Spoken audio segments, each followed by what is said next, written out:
Hello, everybody. Welcome to J Movie Talk. This is episode 332.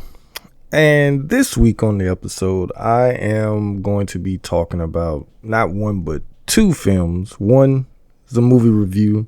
The second is going to be my first impression. So first up on the episode, I'm going to be talking about a creature feature from the 1980s, 1988 to be exact. I'm talking about Critters 2. And then after that, I'm going to be giving my spoiler-free, as best I can, spoiler-free first impressions of Ryan Coogler's highly anticipated vampire film, Sinners. So with this, I'm kind of balancing it out a little bit with, a horror throwback and then some new generation black horror storytelling and everything. So getting into my review of Critters 2.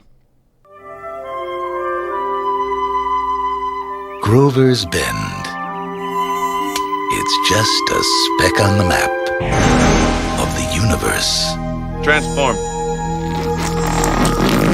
They get a different class of tourist here. Company's coming. Noisier. Pushier. They're turning this peaceful little town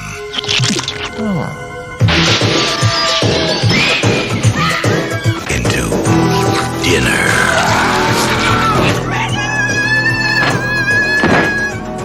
Critters 2. I can't hear you. Can anybody out there hear me? We need a sheriff. Go check the yellow pages. Those hungry hairballs from outer space are on a roll. Let's just get help. Oh, who are we gonna call? Critter Busters?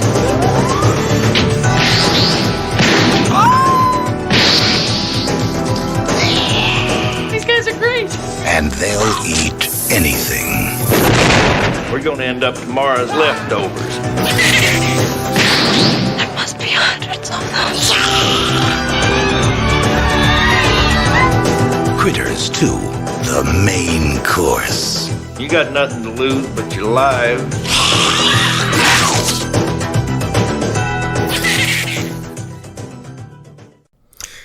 So Critters 2 came out in 1988. It was directed by Mick Garris, and it stars Scott Grimes as Brad, Lana Curtis as Megan, Terrence Mann as Ugg, Don Keith Oper as Charlie. We also have Lynn Shay as Sal, Barry Corbin taking over the role of Harv, and Roxanne Keano as Lee. So the thing about Critters 2, I should say, is this has always been one of my favorites. As a kid growing up, it's always been a favorite. And ironically, of the four Critters movies, this one is the one that I revisit the most. So I really wanted to do this movie at some point on the podcast, and I was like, what better time than to do it around Easter time? And yes, I know Easter has passed, but if you checked out episode 331, I said that this episode would be coming out after Easter. Only because Easter weekend was filled with a lot of stuff that I had going on that I need to watch. So I knew that this episode was going to come out after that and everything. Plus, too, I wanted to give myself time to actually go see Sinners at the movie theater before I actually recorded this episode. So getting into a brief overview of Critters. In the first movie, which came out in 1986, you had the small farm family, the Brown family, and these little creatures shows up, and you got the crate hunters of Ugg and Lee and everything, and his family goes through little hell having to defend themselves against these damn critters and everything. Sheriff Harv in that movie, played by M. Emmett Walsh, they had to battle these critters and everything like that, and they survive, and some time goes by, and that's how we end up here and everything, because apparently in the ensuing years after the rest of the family moved they moved away because apparently no one wanted to believe that what happened actually happened. The only people that knew truly what happened besides the Browns was Charlie, who leaves with the bounty hunters, and Sheriff Harv, who, because he believed what, he was there and witnessed and was a part of what happened, they didn't believe him. So when this movie begins, he's not the sheriff anymore, and everything, which gets explained a little bit in this movie. And the thing I think I enjoy a little bit more about this movie, more so than the first movie, is that you expand the world of what Critters is with this film. And it feels like it's a perfect blend of, horror, but also it includes like the kind of campy 80s, comedy that's sprawled into it as well. It, in a way, for me, is on the level of Evil Dead 2, of where it's that perfect balance of horror mixed with comedy and everything. And it's something that the first Evil Dead didn't do, and something that Army of the Darkness, unfortunately, leaned way more into the comedy aspect of it, where here with Critters 2, it's a perfect blend of what the first movie was, and bringing in that kind of over the top campy comedy as well. At least for me, that's how I feel about it. And the fact that Critters 2 is it's not only is it a creature feature, it is a Easter holiday movie as well, because you got everything, the town is celebrating Easter. You have the sheriff at the time, he's dressing up as the Easter Bunny, and I mean he kind of gets what he deserves. I'll talk a little bit more about that in a little bit, but yeah, it's one of those type of movies. One of the things about this movie that I did enjoy is the special effects, the practical effects of the critters. They look even better in this movie, more so even in the first movie, where they look good in the first movie, but since majority of that movie takes place at night, they kind of get hidden in the shadows to a degree, where here they're seen in broad daylight quite a bit, and these things look like they're real. You would swear that these things were real, and it's like, well, maybe I need to call up some space bounty hunters to come take these things out or whatever, because that's how real they looked. And one thing about practical effects that I think, especially when it's done right and done by the right people, it will always supersede CGI, because I'm like I say, I grew up on practical effects, so I love seeing practical effects. There in some movies, certain practical effects don't always look great, but like I say, when it's done right and by the right people and everything, it looks great, and it stands the test of time even more so than CGI in a lot of cases. So one of the things too about this movie is that we have quite a few returning characters. Of course, you have Scott Grimes returns as Brad.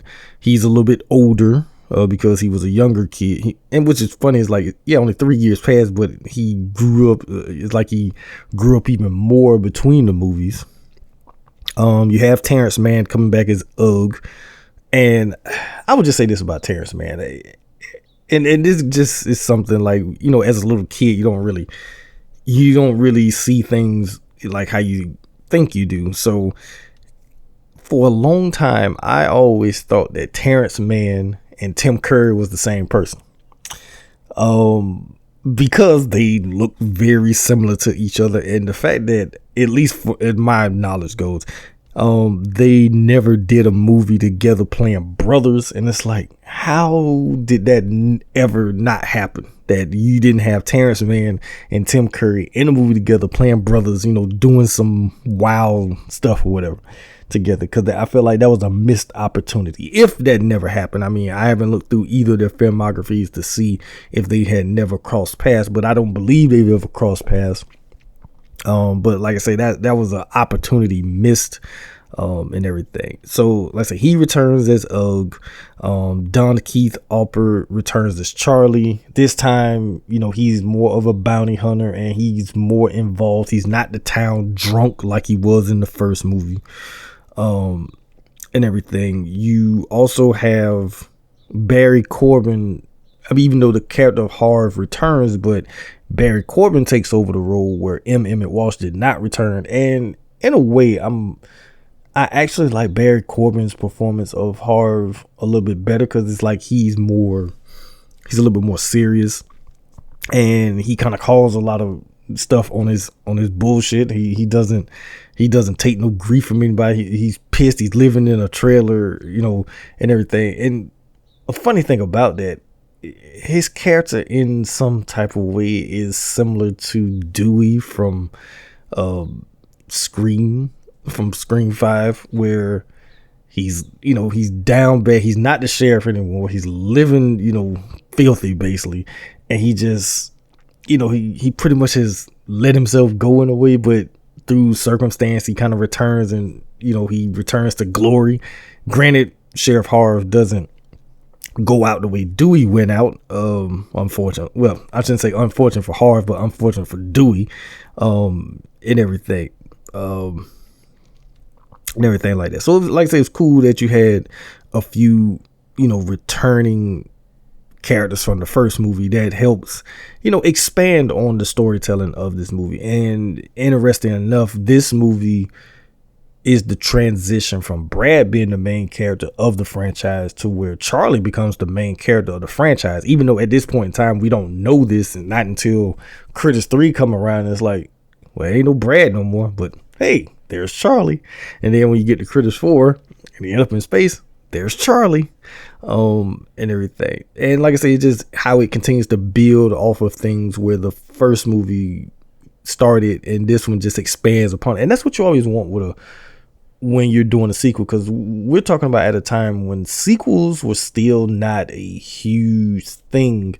And when they were done, it was done to like, okay, how do we expand on what made the first film a success, and everything. So that's always been something for me, of where, like, back then, like now sequels are, oh, well, when we're gonna get a sequel, we need a sequel, and everything. We're in that age now where sequels is just a norm. But back at the time when sequels was still somewhat of a rarity and everything, I always like how they basically say, okay, let's expand on the previous film to make things even better, or at least try to attempt to make things better.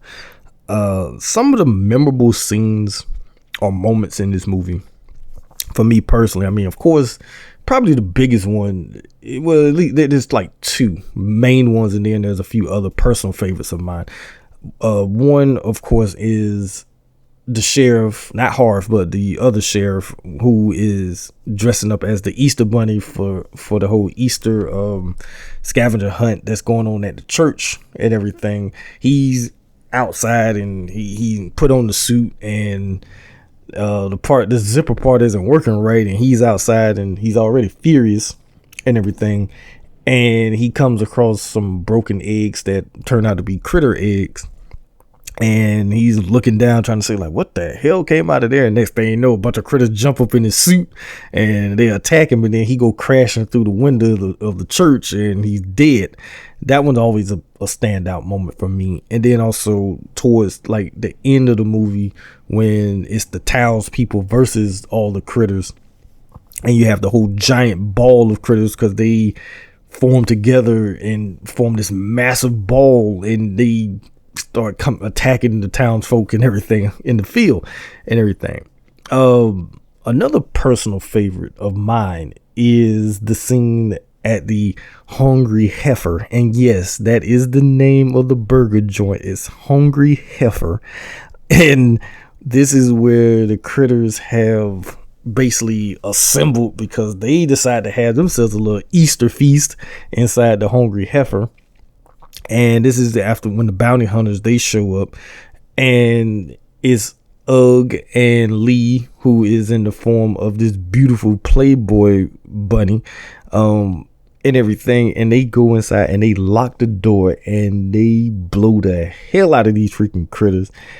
And just the fact that one of the critters during the whole massacre, not only does he get the top of his head, his hair shot off, so you get like this doggone Captain Picard look going on, but then it's the same critter, he gets shot and blasted over into the greaser, and all of his hair falls off. And the fact that he dies screaming because he falls into the greaser and everything, and that, like I say, that scene in that hungry heifer is just hilarious or whatever, just because of the fact that, like I say, when Ugg and Lee walk in, and the fact that the critters are just, they whipping up sandwiches, they got lettuce and tomatoes and ketchup, mustard, just all over the place. They just having a good time until they realize that the bounty hunters done showed up, and they even say uh-oh, because they know what was coming, and like I say, they just get destroyed in there. And then another scene that stands out, and it's a scene that in this movie it means something, but it truly pays off even more when you get to the fourth movie.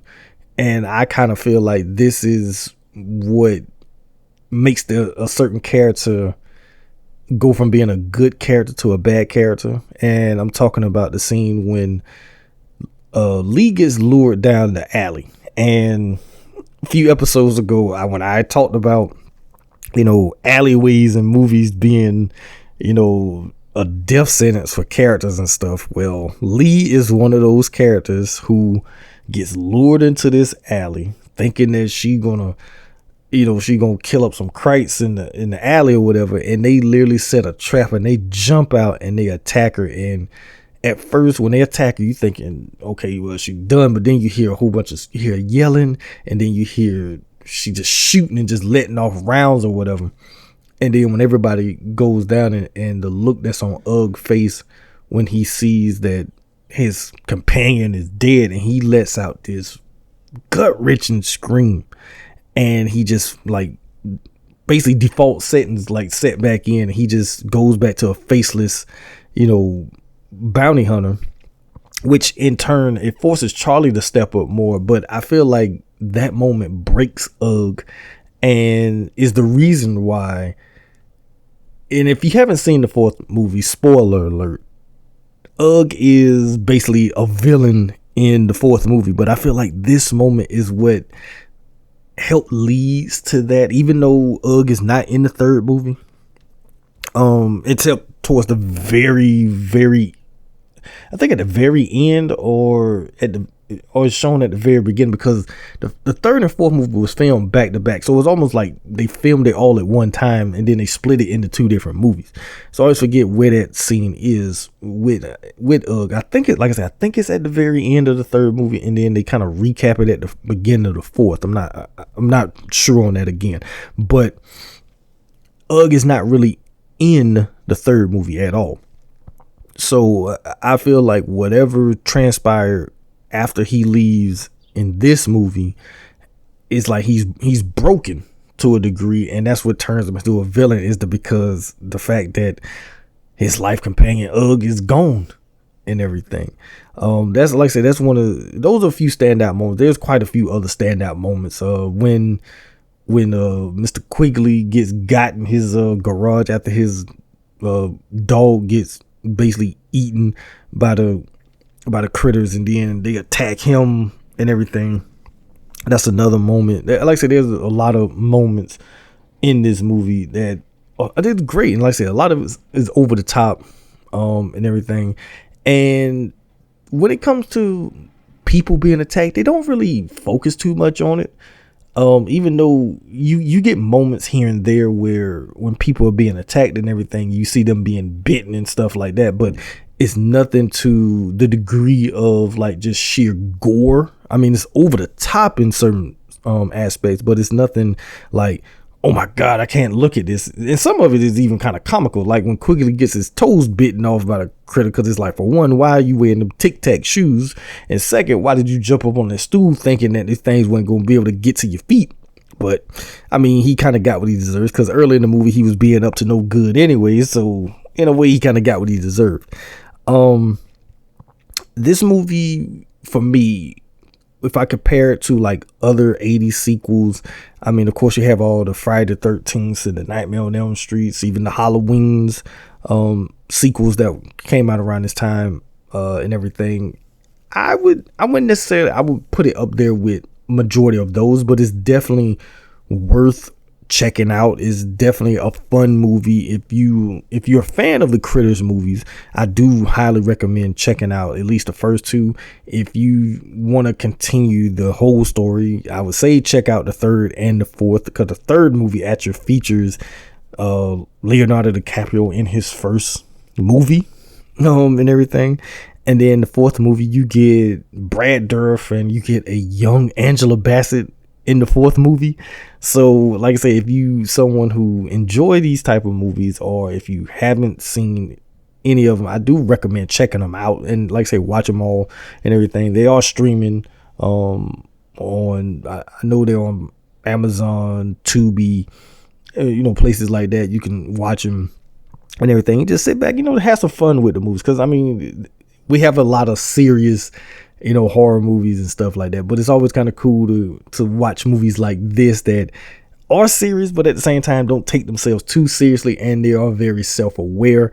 Because I mean, there's a few instances in the movie where is like, okay, we're self-aware of like what's popular, because there's one part in the movie where Ugg, who for some reason transforms a few times into a couple of different people throughout the movie. I mean, he spends most of the time as the Playboy playmate and everything, from when they first come back to Earth, and like, okay, transform, and at first he was going to transform into Charlie, and Charlie's like, no, and picks up the Playboy magazine and holds it open, and transform into the Playboy playmate.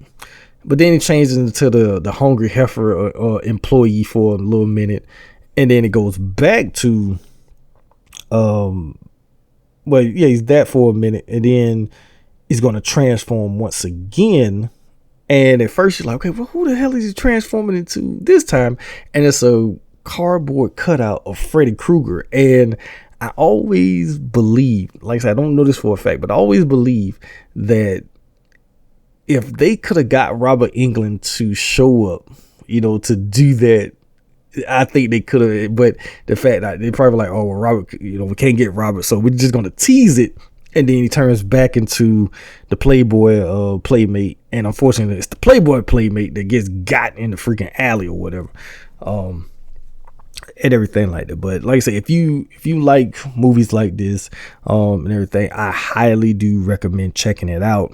And I will kind of conclude it with saying this, that it's one of my personal like creature feature favorites. Like I say, I always enjoy it. It's always cool to kind of revisit this movie, and then even go back and watch the other movies from time to time like that, and everything. So out of 5 crates, I would give it a solid 3.5 out of 5.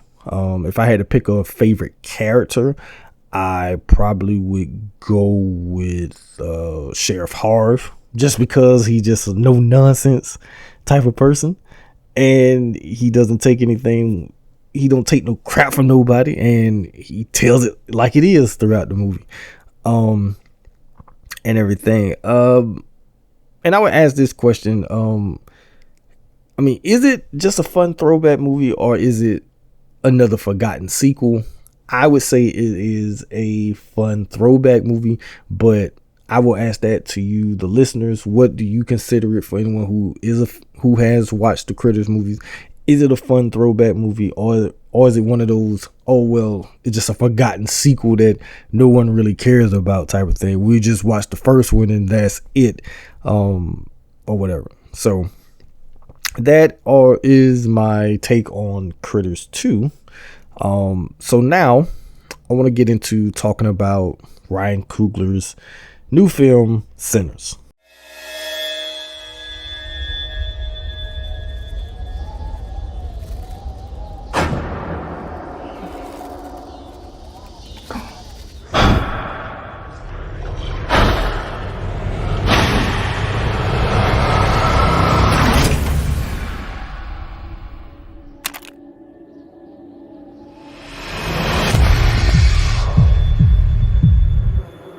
I've been all over this world. I seen men die in ways I ain't even know was possible. Love you, brother. Be careful. I will.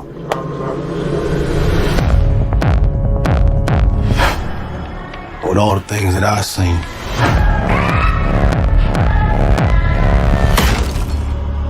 I ain't ever seen no demons, no ghosts, no magic. Till now. Now get back inside.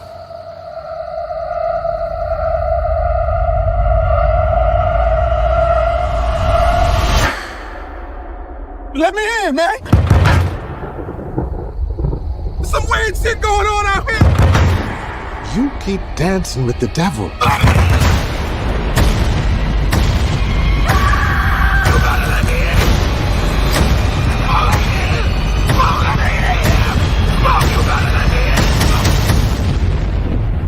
One day he's gonna follow you home.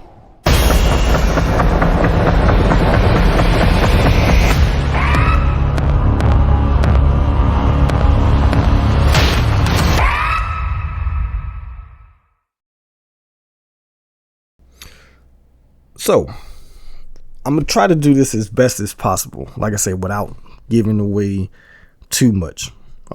Because I do recommend, right off the bat, I do recommend everyone, if you are a listener of my podcast, you like what I do, you listen to my episodes and everything, I would hope that you are someone who enjoys going to the movie theater and you like seeing movies on the big screen.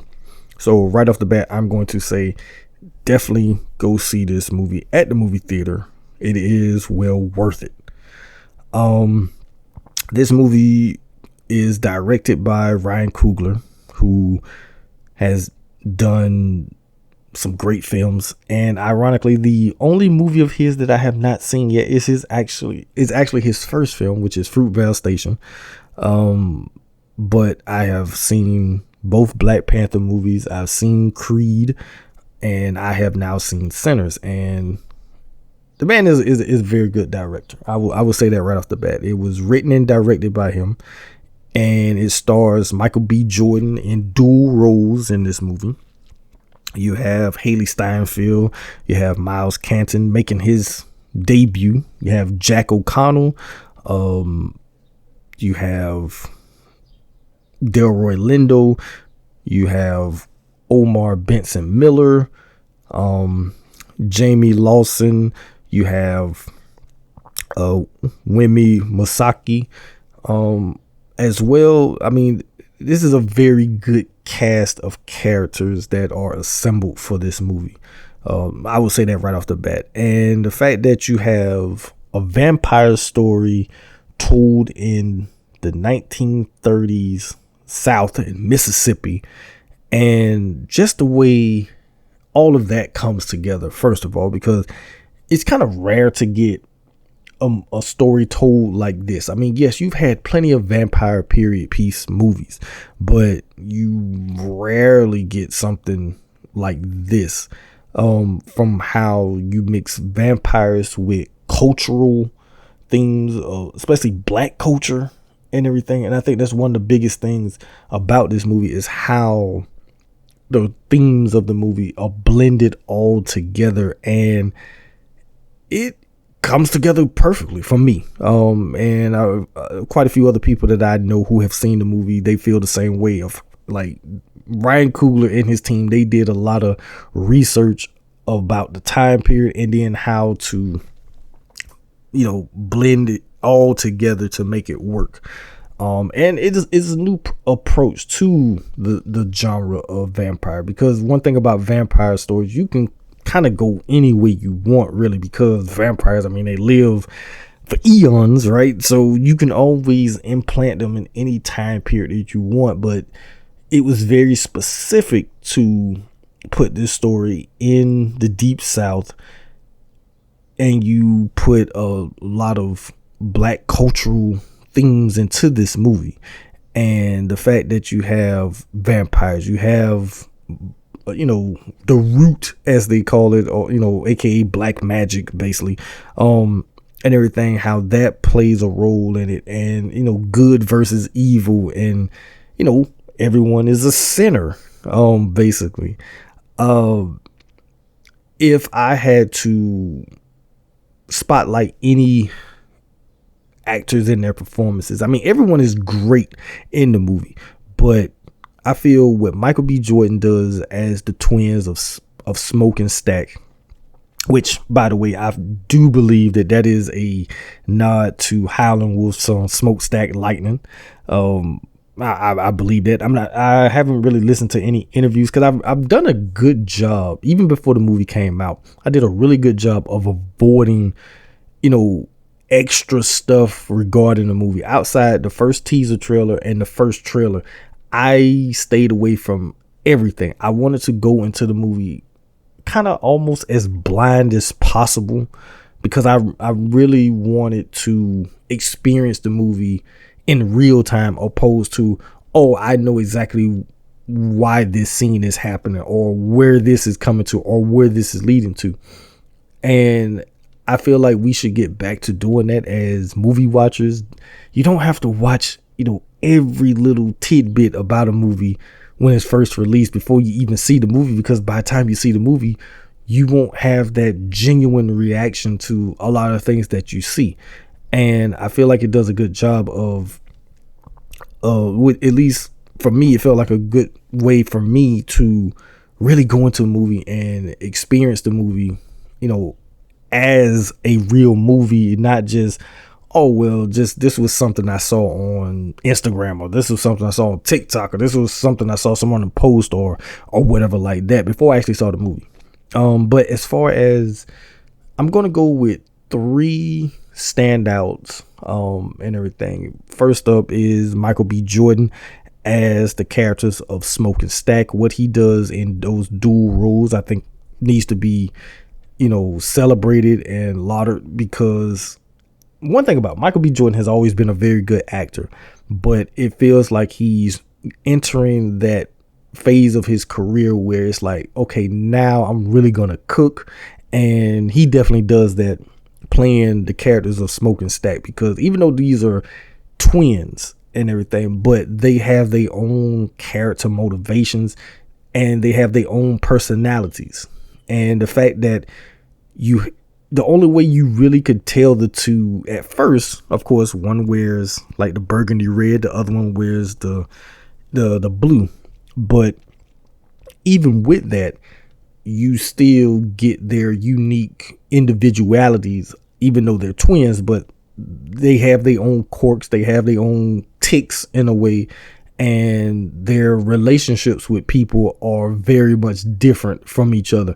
And I really like the fact that, even though they're twins, but the individuality of each character shines through, and Michael B does a very good job of, showcasing, what makes Stack work, what makes Smoke work. And, that is a joy to watch him, play these characters like that. Next up, I will say that Wemi Masaki as Annie, I think she is one of the MVPs of this movie, just from her, like the stance that she takes with Smoke, when they meet up, and you get but you do get to understand why they are the way they are with each other, and everything. And then, of course, when things really start getting crazy, how she stands up and becomes one of the leaders, if not the leader of the group, and everything. I will also laud the performance of he's a great actor, and I feel like he should have been nominated for his performance in The Five Bloods. And I'm talking about one, Mr. Delroy Lindo as Delta Slim, who I feel like is a homage and tribute to a lot of the old blues musicians from that time period, like your Howlin' Wolves, Muddy Waters, Little Walters, guys like that. I feel like he's a composite and tribute to the homage to a lot of those old time musicians like that, and just what he does in his performance. And I feel like he should get nominated for this movie, regardless. He definitely should get nominated. Hopefully when award season comes around, he's remembered and he is nominated and everything. But also, I will definitely also mention Miles Canton as Sammy, who in his first movie, and he's holding his own against a lot of these well-seasoned actors, and a lot of the story does center around him. Like I say, I'm not going to go too deep into it, because I feel like I'll start spoiling stuff, but a lot of the story does center around his character. And like I say, for him to be in his first movie, and you would think that he's been acting for a long time and everything, with some of the scenes that he, and some of the emotions that he have to, convey and everything, but he does a great job with his performance and everything. And of course, I mean, Haley Steinfeld, she's been getting a lot of, praise, and rightfully so, for her performance in this movie as well. But I feel like those actors actually bring a lot more weight to the story, and kind of ground the story in different ways, and everything. So like I say, those are a few of the character highlights that I have for this movie. Going back to Ryan Coogler and just how he does a great job of blending horror with drama, and then the atmosphere of the movie. You feel like this is a world that's lived in. You get backstories about characters. You get to see the small town that they live in, and how everyone kind of, works together to a degree, and to help this community be what it is, and just how everyone interacts. And like I said, it feels like you've been transported to this time and place, and you're just being planted in a portion of these people's lives. And I feel like Coogler does a great job of doing this, and letting you get to know these characters, because that's one thing about a very good horror movie, is getting to know the characters before you start killing them off. Because it makes them feel like a real person. I mean, as much as I love like the Friday the 13th movies and everything, there are quite a few of those movies where characters just literally show up just to be killed, and it's like, okay, it's a cool kill, but I don't really care about the character, because I don't know this as a person. I just know that this is a victim, but it's not a person. But with this movie, he does a very good job of getting to know like who Cornbread and his family are, even though his wife is only seen for like maybe a minute, 2 minutes tops, but you get a history of him. Or the characters of Grace and Bo and their daughter Lisa. You get to know and why it is so important regarding Lisa at a certain point in the movie, because you get to know these people just from the time that you spend with them and everything. So when characters start getting knocked off, like you start to feel some type of like, damn, I feel something about it and everything. I know there have been comparisons to other movies. From Dusk to Dawn has been one, and I'm not going to really go too deep into that, but for everyone who has seen the video of this guy who put out talking about this movie being a ripoff of From Dusk to Dawn, let's just stop all that noise right now. From Dusk to Dawn is a great movie. I enjoy that movie a lot, but it is no way Sinners is no way a ripoff of that movie, unless all you're talking about is vampires and people being in a situation having to fight for survival to survive the night in a particular place. Other than that, to a degree. There are no real comparisons with that movie. Get Out, I know gets mentioned just because, I mean, Jordan Peele, horror and stuff like that, but I would say that Sinners is in a different lane even than what Get Out is. Get Out is its own thing, and I do believe that Sinners was able to be made because of what Jordan Peele has helped do with black voices in the horror subgenre, and everything. But it's nothing similar outside of it being seen through a black lens, basically. Bleed gets mentioned too, to a degree. I mean, it's a black movie about vampires, but similar to Blade. I mean, with this movie and Blade is that, yes, the main vampire, just like in Blade, happens to be white, and your heroes in both movies happen to be black, and everything, right? And I mean, there's quite a few other movies that has been talked about and made in comparison to, but Sinners is definitely its own thing and should be viewed as such. It shouldn't be, oh well, it's like this movie, it's like that movie. No, Sinners is its own thing. Ryan Coogler does a very good job at making this movie its own thing, and how he also blends the music of, you know, old blues with updated, you know, music, because there's one particular scene that brings all that into play, and everything, which is probably one of the standout scenes of the movie.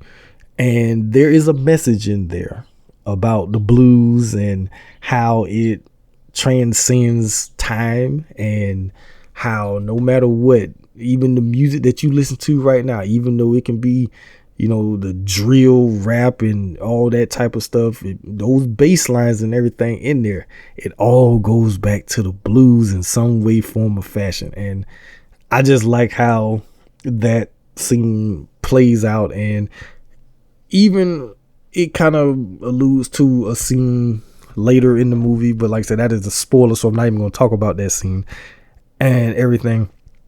I really enjoyed how the movie was shot, because it has a look, it has a feel, especially when the sun starts to set, and it's like, okay, we know we're going to be in for a ride when night falls, because when it's bright and sunny and everything, it's like, oh, everything's just wide open. But it's like, as the sun starts to go down, it's like, that's when you start to know, okay, things are about to get, you know, kind of crazy in here. And once we get to the juke joint, which I thought was kind of interesting, that they named this place The Joint, and it's like, it's a juke joint and y'all name it The Joint. I thought it was kind of funny in a way. But once we get there, we don't really leave. We don't really leave until the very end. Once we get in there, we don't leave.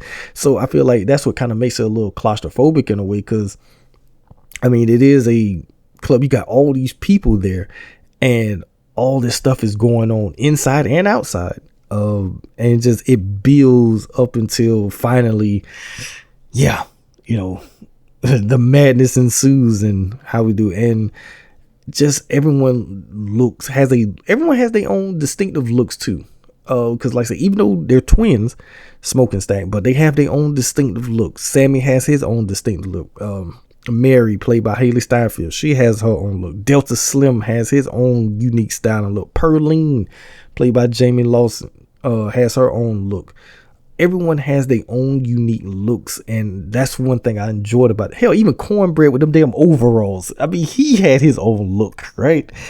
Everyone just looked like real people, because that's what we are. You know, everyone has their own unique individuality, and that was something I felt the movie was telling us too. Like, even though we are all a community to a degree, but we all have our own unique voices and individuality, and everything. And I will add this too, that one thing that Ryan Coogler does, he creates a believable, you know, world here. Because like I said, I said it a little earlier, but we get history of the characters. in different ways. Some we just kind of get a little bit of word of mouth about. Some we actually get full history lessons regarding characters and everything. And it just feels like a true immense world lived in, and everything. I did kind of mention earlier about character highlights, and everything, but I will say as far as because I mentioned about my like top favorite actors and performances, but if I had to choose one, my MVP of the movie, it's kind of a tie to a degree. And I know I'm kind of cheating with that because I said to myself I was only going to say one, but it's kind of a tie between two. It's kind of a tie between, and in this order for me, is Delta Slim as played by Delroy Lindo, and Annie played by Wemi Masaki. Those two for me are the MVPs of the movie. If you've seen the movie, you can probably understand why I say they are. And if you haven't, I definitely recommend go check out the movie. Then you can see why I say it. And then who would be your MVP of the movie? And as far as breakout roles, I mean, Miles Canton, as Sammy. I mean, this is his breakout, and hopefully get to see him do more. Hopefully he works more, in the future with Michael B. and even with Ryan Coogler going forward. Wouldn't be surprised if Miles doesn't show up in Black Panther 3. I'm just saying. And that's not like, I know anything on the inside, but I wouldn't be surprised if he doesn't show up in Black Panther 3. And everything, right? But I think also, I would just say that, because I didn't talk about her too much when I was talking about the other actors. I mentioned her a bit, but I didn't talk about her too much. But as far as Haley Steinfeld and her performance here, I mean, it's kind of crazy that I've been watching her since she was a kid. And it's not like, I'm so much older than her, but I am a few years older than her. But I remember seeing her in True Grit with Jeff Bridges and Matt Damon and everything. And it's like, this kid can act. She's holding her own against Jeff Bridges, Matt Damon, and Josh Brolin and everything. She ain't taking no crap off of them. She's a kid. And now here she is as this woman. And even though I've seen her in quite a few other things, but this is the first time that we've seen her like this. And I know she's been getting a lot of praise, and rightfully so, because everyone in this cast is great. Everyone is great, but this is something completely different from what she's done in the past. And I would like to believe and hope also that because of this movie, that maybe she will do more like this. Not necessarily horror, but just as far as character work, she will take more roles, that have a lot of depth and meaning to it. And I would say this, if they ever do remake Imitation of Life, I mean, I think she would be perfect for the main character of that movie. For anyone who's ever seen Imitation of Life, I think you know exactly why I say that regarding her character in this movie, and also her real life ancestry and everything, because the movie does go into a lot of themes of like identity and leaving a legacy. Like, what are we doing? Everyone has a different version of that, and what it means to them. And then also too, like the power, because you have Remick, played by Jack O'Connell, who I haven't even talked about that much, but I think he does a good job as the main vampire. And I mean, it's still somewhat cryptic of what his main motivation is in the movie. I mean, we get an idea of it, but we don't get fully. We don't get that moment like with a villain, or I'm gonna explain my entire plan, which I think adds a little bit more to the mystique of the movie, and everything. But how he uses his power, and everything, and we get glimpses of certain things that he can do in the movie. We don't get fully what he can, can do, but we just get like little teases of what he can do, and everything. And then, of course, the social commentary in this movie. I mean, dealing with a movie that's taking place in Mississippi in the Deep South in 1932, and everything, you're gonna get, some racial things, and we do get it, but it's not like it's the movie's identity to a degree with the whole racial thing. Yes, it's there. It is the normalcy, really. And there's a few scenes in the movie that really touches on certain things at that particular time, but there's also a few scenes in the movie that actually they're trying to tell us something about our current state as well. And like I say, it's kind of spoilerish, so I'm not going to go fully into detail of talking about any of that right now either as well. But yeah, this, like I said, it's just a great movie, and I wanted to talk about it and talk about how I think this movie, it can appeal, it should appeal to a lot of people, for different reasons in different ways, and that is what makes a great movie, a good movie, great, is how it can appeal to not just one age group, not just one demographic. Granted, it is made for a demographic like myself, but I would hope that also people that are not from the similar demographic, that it would also appeal to them, hopefully. And I will say, when I saw the movie, there were a lot of people who looked like me in the movie theater, but then there was also some people who didn't look like me in the movie theater, which I thought was a great thing. Now, did they like it or not? I don't know. I didn't talk to them after to find out, but still, it was nice to see that there were other people in there as well. Hopefully they did enjoy the movie, and everything, because there has been a lot of talk about the movie online, and there have been a lot of praise for the movie. But then, of course, you got to have those haters or whatever, who just have to say something just for the sake of saying something, like the guy who did the From Dusk Till Dawn comparison or whatever. And some other people, Variety magazine, giving backhanded compliments basically, as far as the success of the movie and things like that. But we're not going to focus too much on that, because like I say, this movie is something that should be celebrated. It should be seen by everyone, especially people who look like myself. You definitely need to see the movie, and everything. So is it definitely something that you should rush to the theater to see? I say absolutely. And for those of you who live in cities where it's shown in 70 millimeter, I actually am jealous that you actually get to see the movie in 70 millimeter, because I unfortunately live in a city that does not have it being shown in 70 millimeter. I would have to drive a couple of hours away to go see it.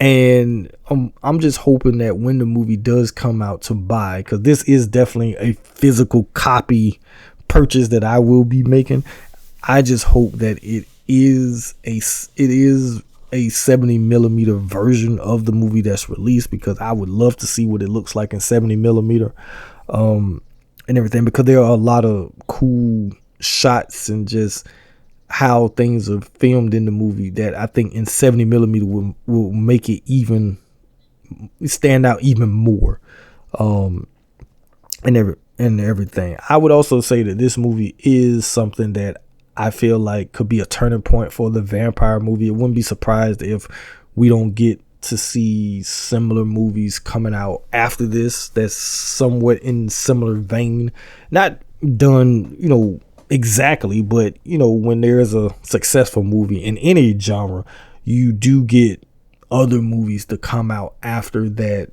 wants to capture a similar type feel and everything. So I wouldn't be surprised if we don't get other stories told in a similar fashion, and also have a similar look to Sinners in the near future, or whatever. So that's pretty much for this episode. Like I said, I wanted to talk about Critters 2, and as well talk somewhat about Sinners and everything. So before I get up out of here, I do have a couple of questions I would love to ask you guys. First question is regarding to Critters 2. Have you rewatched Critters 2 recently? And what is your favorite creature feature? And everything. And in regards to Sinners, have you seen it yet? And what are your spoiler-free thoughts? Because, like I say, the movie is still fairly new. I know people, give people grace, give them time to go see the movie. And because that's one thing about it. I will just say this because of not only because of Sinners, but also too for anyone who's watching the TV series The Last of Us season 2. Now, people who have played the second game expecting something to happen and everything, but for people who didn't play the game and didn't know too much about it, something that happens was a shock to them. So don't always have to be first to talk about things, especially when something as major as certain events that occurred. And I'm talking about Last of Us 2. But as far as Sinners, yes, today, it's still fairly new. It just came out on Friday, April 18th. So it's still fairly new. Some people still have to have time to go see it and everything like that. Everyone's schedule is different. Everyone doesn't have the same schedule that you have where you can go and see it on a Thursday night or Friday or over the weekend. Some people have to wait a little longer to go see it. So I enjoy all of hearing about the movie and seeing it talked about in such a positive way. But also at the same time, think about folks who haven't had the opportunity to go see it just yet. So kind of be leery about spoiling things. And that's one reason why with this, I wanted to, kind of be very choosy with what I said about the movie, because I know some listeners probably have not been able to see the film yet. Or if anyone's listening in a different country, that the movie probably hasn't released just yet in said country, then who's to say that, they're not being spoiled to certain things. So like I say, just kind of keep that in mind when you're talking about something that's brand new. Everyone hasn't seen it necessarily when you get a chance to see it, and everything. So I definitely would love to hear what you think about Critters 2. Like I say, your favorite creature feature, and then also to your spoiler-free takes. I would love to hear what you would have to say about the movie Sinners. And like I say, if you haven't seen it by the time you listen to this episode, definitely go check it out. And then I would love to hear your spoiler-free thoughts about the movie Sinners, and everything like that. So in closing, I would just like to say that I want to thank you guys for listening to this episode.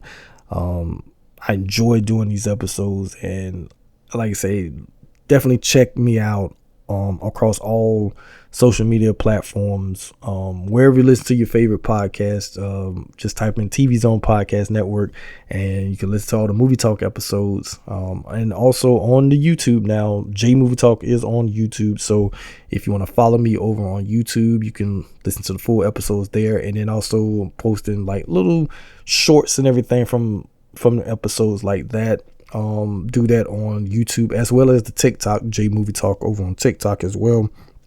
Of course, over on Instagram, I'm still on Twitter, and everything. And follow me and, hear me talk, see me talk about certain things or whatever.